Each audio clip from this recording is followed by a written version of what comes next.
Se robaron un celular, la persona que robó ese celular encontró en la nube imágenes, pornografía infantil, pedofilia.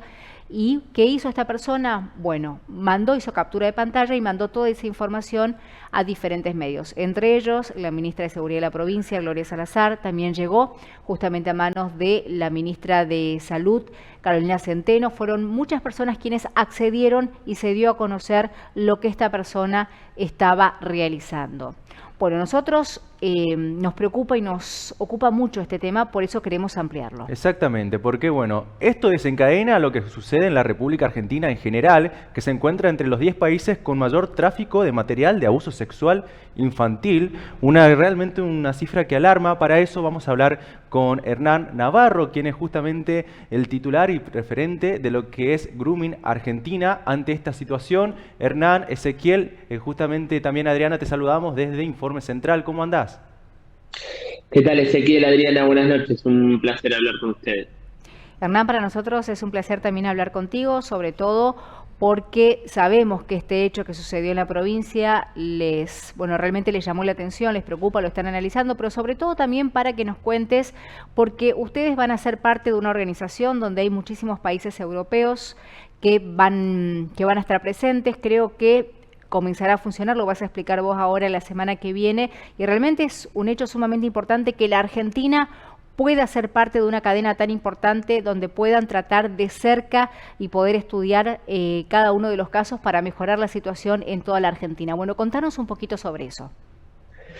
Sí, nosotros hace aproximadamente 3 meses viajamos a la Unión Europea a aplicar para la administración de la primera línea de reporte, este material mal llamado pornografía infantil, y también nosotros desde Grooming Argentina exhortamos a todos los medios de comunicación a eliminar este término, el término de pornografía infantil, dado que los niños y las niñas no son actores o actrices porno, sino que son víctimas de abusos sexuales. Por eso el término correcto es hablar de MASNA, es una sigla, material de abuso sexual de niñas, niños o adolescentes.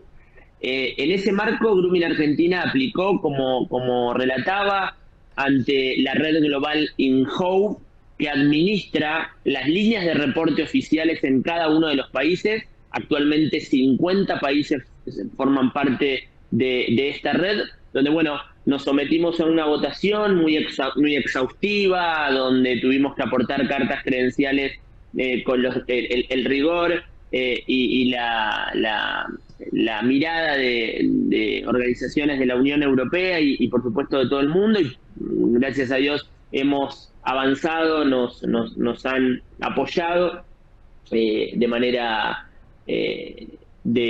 unánime, y en este caso Grooming Argentina va a administrar esta línea de reporte que ya comienza a funcionar esta semana, donde nos convertimos en el 4.º país de la región en administrar líneas de reporte oficiales en el marco de esta red global, lo que nos va a permitir, sobre todo teniendo en cuenta que la Argentina no es un país productor, como podría ser, por ejemplo, México, ¿no?, donde el hub de la producción de este material, insisto, de la mal llamada pornografía infantil, hablamos del material de abuso sexual de niñas, niños o adolescentes, se da en México. México, como principal país productor en América Latina, en la región. Argentina es un país, bien lo relataban en el inicio, es un país de distribución. Por eso es importante que en esa administración que nuestra organización va a llevar adelante de esta línea de reporte, vamos a poder comunicarnos de manera inmediata por un sistema único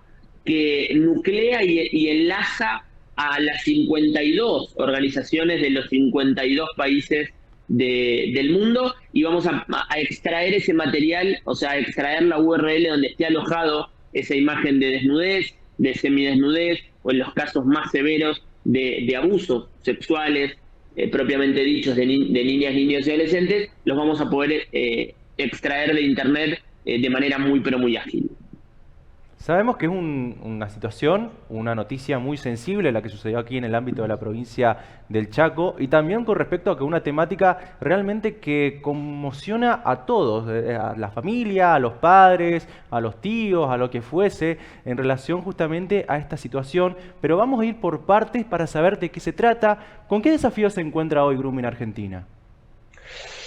Bueno, múltiples desafíos porque estamos enfrentando delitos que son multifactoriales, que requieren de una cosmovisión y que a la vez encontramos en este caso, lo digo con título propio, vemos a la pedofilia como el enemigo público. Digamos, la pedofilia encontró en las tecnologías de un vehículo de proximidad y de contacto directo. Digamos, hoy cualquier persona en cualquier, hablamos de un pedófilo, ¿no? Hablamos de la pedofilia. Cualquier pedófilo podría cometer un delito desde cualquier punto del mundo, digamos. Un pedófilo en Japón podría estar abusando sexualmente a un niño, a una niña o adolescente del Chaco. Bueno, en este punto las tecnologías les han permitido a la pedofilia ese vehículo de contacto y de proximidad, y estamos viendo incluso en los últimos casos, en la casuística que venimos estudiando en este último tiempo, cómo ese perfil de ese pedófilo que es un delincuente sexual va fluctuando en sus mecanismos, va generando modus operandi nuevos. Estamos viendo con mucha preocupación, lo venimos alertando y advirtiendo en la sociedad argentina hace mucho tiempo, la utilización o la construcción de confianza en las plataformas de juegos online. Hoy estamos viendo, por ejemplo, la utilización de emojis, la utilización de stickers en ese lenguaje simulado que el pedófilo construye para con un niño, niña o adolescente, y a partir de ahí ganarse su confianza. Bueno, estamos por supuesto muy preocupados por lo que estamos viendo, porque este nivel de profesionalización del delincuente sexual, también podríamos ponerlo en esos términos, no se contrasta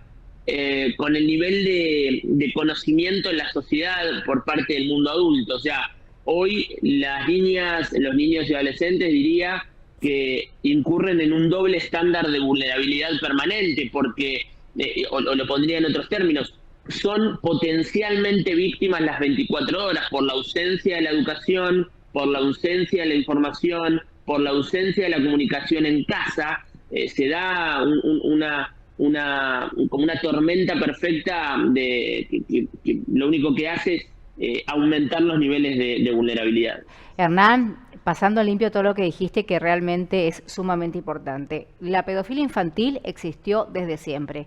¿Qué pasa ahora? Sí. Bueno, justamente los medios digitales, la tecnología que está presente de una manera muy veloz, hace que sea todo muchísimo más sencillo para esa persona. A eso le sumamos el contexto, donde el papá y la mamá tienen que trabajar todo el día, donde muchas veces el chico está solo, donde tampoco le podemos dar toda la responsabilidad a la escuela, con respecto a responsabilidades que también tienen que estar en la casa, y donde el chico pasa muchas horas navegando o con una computadora o un celular en la mano. Y ahí está el problema, porque del otro lado hay una persona que siempre tiene una personalidad falsa, donde hay un trabajo minucioso que lleva varios días para lograr una confianza muy grande en ese niño o adolescente, y donde se hace todo mucho más sencillo de esta manera y mucho más rápido. Por eso los casos, me imagino que en este último tiempo vienen aumentando y mucho. Y esto le quiero sumar, si nos podés explicar más adelante, vos recién hablabas de países que son productores y otros que distribuyen. ¿Eso qué quiere decir?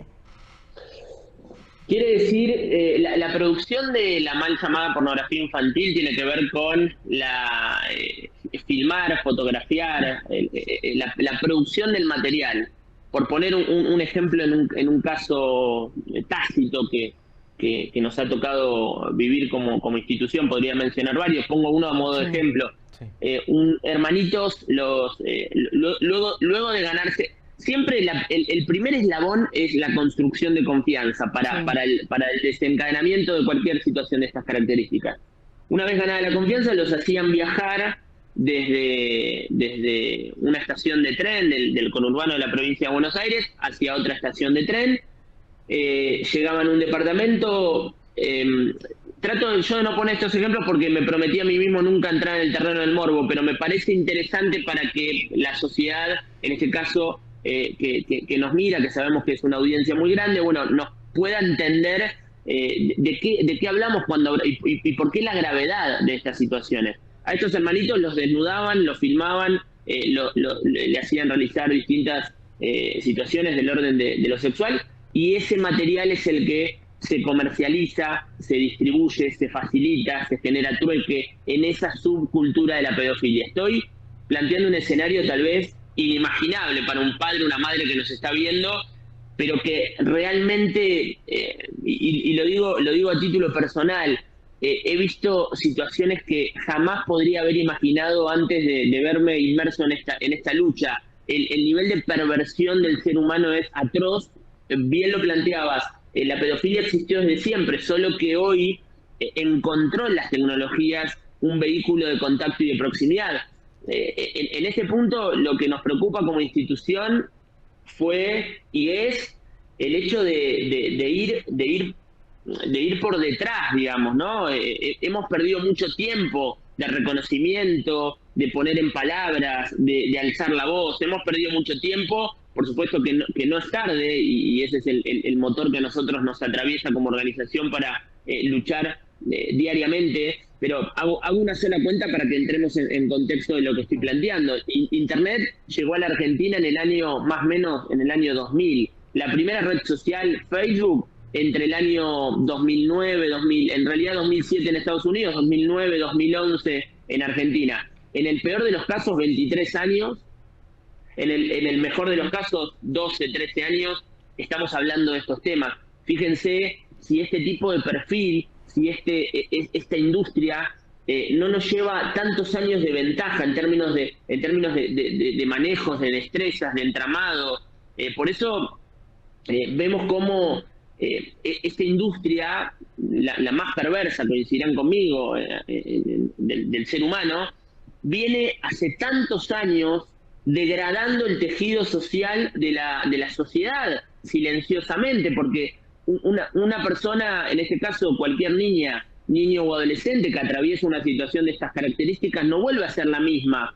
Digamos, hablamos de una modalidad, de una nueva modalidad del abuso sexual, en este caso sin contacto físico. Esta es la gravedad que le estamos imprimiendo a la situación para que la sociedad toda, para que la población pueda comprender que hoy una persona mayor de edad, por supuesto un pedófilo, puede abusar sexualmente de cualquier niño, niña o adolescente en Internet. Lo que vemos como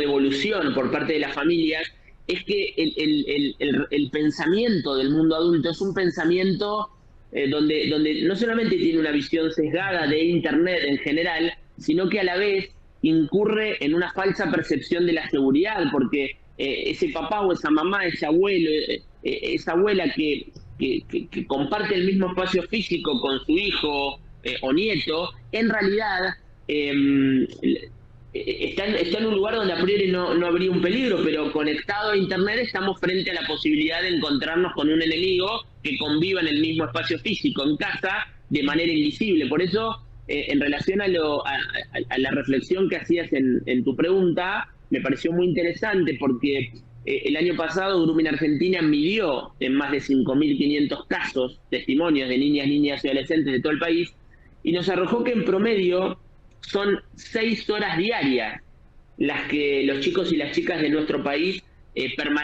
habitan en Internet a diario. 6 horas diarias. Esto, por supuesto, que genera un fenómeno de hiperconectividad, y yo comprendo la hiperconectividad y trato de expresarlo y de explicarlo en estos términos. Hiperconectividad es sinónimo de hipervulnerabilidad. Un chico o una chica hiperconectado, sin educación, sin información, sin formación, sin advertir prima facie situaciones complejas en términos de impacto y en términos de vulnerabilidad, es una persona hipervulnerable. Hernán, recién lo estábamos hablando y más que pregunta es sugerencia, porque lo que estás relatando es realmente aberrante. Es una situación que quizás las personas no lo entienden o lo dimensionan de esta superestructura detrás de lo que es la imagen justamente digital y este consumo que existe de personas que realmente es inimaginable lo atroz. Por eso hoy día del niño, hoy muchas familias también suben fotos de sus hijos, de sus nietos, de sus sobrinos. Es realmente para preocuparse, porque uno lo hace desde la ingenuidad, desde poder exponerlo, de celebrarlo para un cumpleaños y demás. Sugerencia con respecto a eso, porque realmente creo que todos hoy en el día celebramos el Día del Niño, pero no se sabe si lo estamos exponiendo mediante una publicación. Mira, es muy interesante tu pregunta y reflexión a la vez. Esto tiene un nombre, solo que se desconoce. Esto se denomina sharing se escribe, y tiene que ver con la compresión de dos palabras, el compartir y lo parental. Es en relación a la sobreexposición de los datos personales de los niños, niñas y adolescentes por parte de sus padres y madres. Te arrojo un dato, el 93%, en los Estados Unidos el 93% de los niños y las niñas menores de 2 años, en algún momento, desde que nacieron a esos 2 años, ya construyeron su identidad digital. Y voy más a la reflexión. Yo no le abro como papá una cuenta de Instagram a mi hijo a los 10 años. Yo en realidad acompaño una decisión o valido una decisión de que mi hijo a los 10 años asuma su identidad digital. Las nociones de la construcción de la identidad digital son casi nulas en la Argentina y de esto tiene un correlato en América Latina. No hay nociones de que hoy a los 9 años en promedio, un niño o una niña en la Argentina ya tiene su primer teléfono propio y que tal vez con esa ingenuidad que es la misma, por ejemplo, de no saber cómo cruzar la calle, con esa misma ingenuidad un niño asume una enorme responsabilidad a los 9 años. Yo trato de interpretarlo esto desde una metáfora tal vez un tanto del orden de lo jurídico, cuando planteo que en esa instancia lo que se genera es una suerte en realidad no es una suerte, pero es como una emancipación digital. Considero que los niños y las niñas hoy se emancipan digitalmente en términos de responsabilidad desde el momento que asumen esa enorme responsabilidad de tener un teléfono propio a diario las 24 horas. Por eso,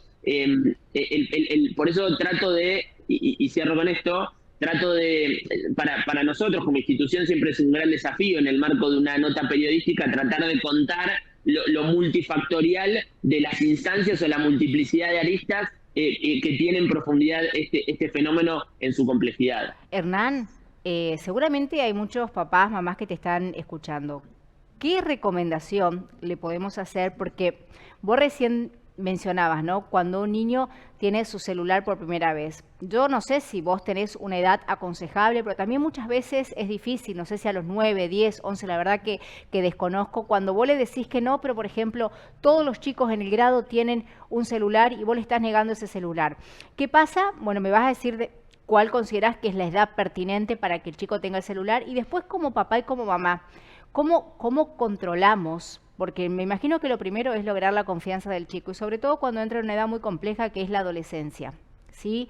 Donde realmente te dejas persuadir por diferentes cosas. ¿Cómo hacemos para controlar lo que están manejando? Yo tengo muchas mamás que, por ejemplo, tienen la contraseña del celular de la hija y controlan, pero llega un momento que se te escapa de las manos. ¿Qué podemos hacer frente a esta situación para controlar la mayor cantidad de cosas posibles y resguardarlo? Porque hay una edad donde no le puedes decir que no cuando ya es grande. Sí, claro. A ver, yo suplantaría la palabra control por supervisión. Bien. Supervisión, o sea, supervisar el posicionamiento y el uso de redes sociales por parte de nuestros hijos o hijas nada tiene que ver con controlar, porque en la palabra control podría encontrar invadir. Y en el invadir, más allá de que a muchos padres esto no les gusta, ¿no? Porque dicen, bueno, porque piensan desde la lógica de que mi hijo es mío y en realidad los chicos no son propiedad de papá y mamá, sino que son sujetos de derecho. Creo que el mensaje que tenemos para darle es el de co-construir. Co-construir. ¿Y cómo co-construimos? Primero desde una premisa que esto también les va a traer algo de alivio a los padres, un alivio que a la vez invita a redoblar los esfuerzos e invita a pensar el cuadro de situación desde otro lugar. Y lo planteo en estos términos. Desde el momento que le damos un celular a nuestros hijos o hijas, hablamos los 9 años, en la edad promedio en la Argentina, desde ese momento automáticamente perdimos el control. Y vuelvo a traer la palabra, automáticamente perdimos el control. ¿Por qué perdimos el control? Porque por más que exista un software de control parental, los chicos encuentran una y mil maneras de eludir, de esquivar esa mirada. Por eso, tal vez el mejor consejo, y no, porque hablo desde un consejo, desde una sugerencia y desde lo que vemos a diario hace casi 10 años en el acompañamiento de las familias, diría, y lo mencionaste en la pregunta, educar en la confianza. Creo que educar en la confianza y tal vez vernos como mundo adulto, hablo, inmersos en las cuestiones del orden de lo digital, porque muchos chicos o chicas sienten y piensan que papá o mamá no los van a poder ayudar porque no tienen Instagram, porque no saben cómo funciona WhatsApp, porque no.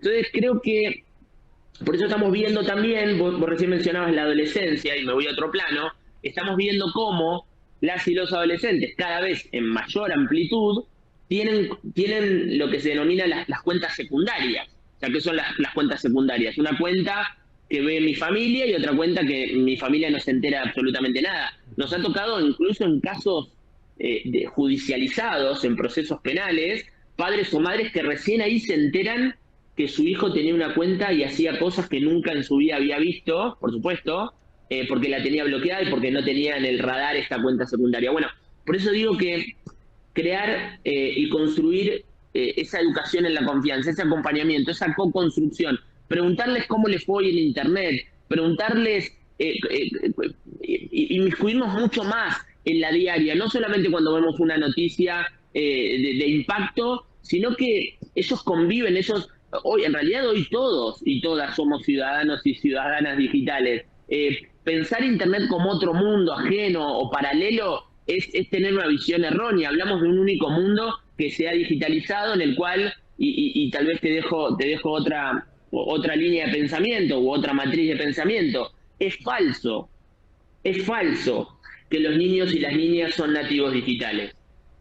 Nacieron en un contexto digitalizado, pero ser nativo digital implicaría, a priori, tener un conocimiento profundo y completo, y esto no es así. Entonces estamos en una brecha donde el chico no sabe a qué se expone y tenemos un mundo adulto que tampoco sabe explicárselo. Y cuando digo mundo adulto no solamente hablo de papá y mamá, sino que también hablo de un docente. Digamos, entonces la situación es compleja de por sí, porque el cambio de paradigma hace que sea complejo. Entonces el tratamiento, el abordaje debe ser desde otro lugar. Por supuesto que estas situaciones ponen de manifiesto y ponen en relieve hechos concretos. El enfoque tiene que ser el del acompañamiento y el de construir diariamente una política de un entorno digital seguro. Hernán, muchísimas gracias por esta entrevista, muy valiosa toda la información que nos pudiste brindar en un contexto realmente muy complejo. De corazón, muchas gracias y un placer haber hablado contigo. De corazón a ustedes, un gran abrazo, muchas gracias.